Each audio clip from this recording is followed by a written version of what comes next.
सब मेरे साथ मिल करके जयकारा लगाएंगे। भारत माता की,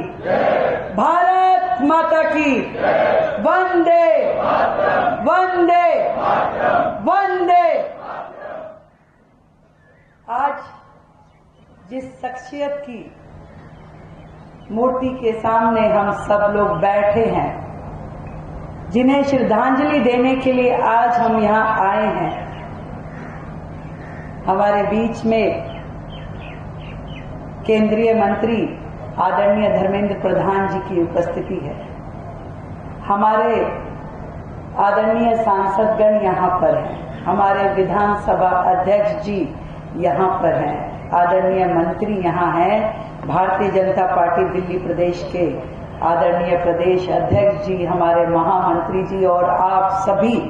वरिष्ठ और सम्मानित कार्यकर्ता यहाँ हैं। वो शख्सियत जिसने राष्ट्र की एकता और अखंडता की लड़ाई शुरू करी। एक दौर था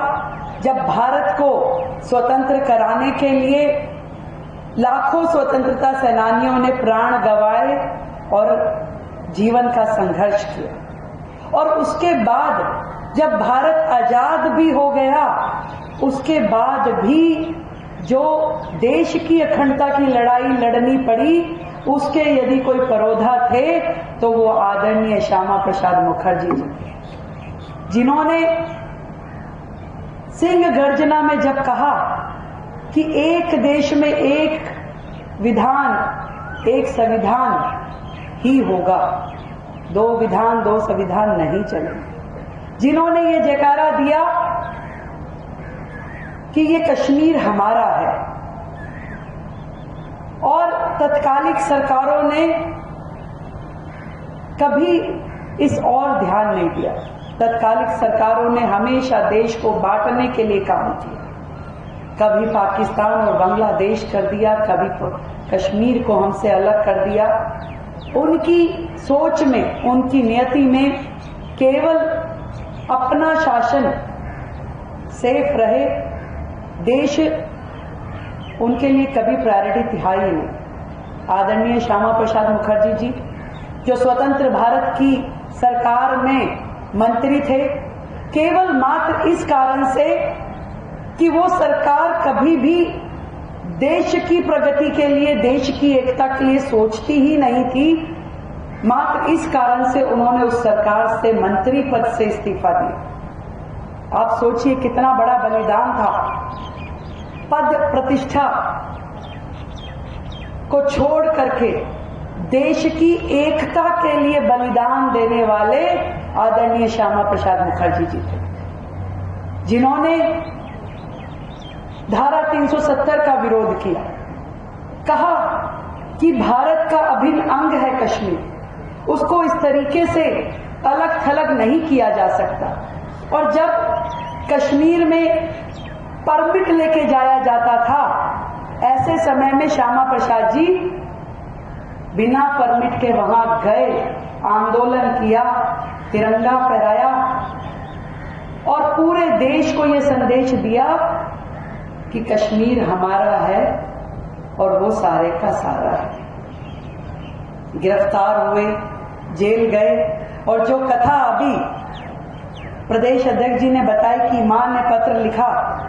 कि कितनी संदिग्ध रहस्यमयी परिस्थितियों में आदरणीय श्यामा प्रसाद जी की मृत्यु हुई। मैं ये समझती हूँ कि आज हम यहाँ खड़े हैं श्यामा प्रसाद जी के समक्ष,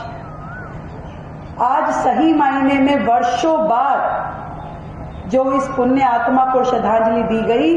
वो आदरणीय प्रधानमंत्री नरेंद्र मोदी जी की सरकार के द्वारा दी गई। जब धारा 370 देश से हटाई गई, ऐसा साहसिक कार्य, ऐसा निर्णय लेने वाली सरकार सच मायने में श्यामा प्रसाद जी के चरणों में वही पुष्पांजलि है। और मैं आज राज्य की मुख्यमंत्री होने के नाते भी उनके चरणों में पुष्पांजलि देते हुए यही कहना चाहती हूँ कि उनके दिखाए हुए रास्ते पे, उनकी दी हुई शिक्षाओं को लगातार देश में और जनता के बीच में पहुंचाने के काम कि राष्ट्र सर्वोपरि, उसके बाद कुछ भी आएगा। तो राष्ट्र की एकता अखंडता के लिए हर व्यक्ति, हर नागरिक, हर सरकार की जो जिम्मेदारी है उसे निभाने का जो संकल्प हम सब ने लिया है, आज फिर इसको हम अपने अंदर दोबारा से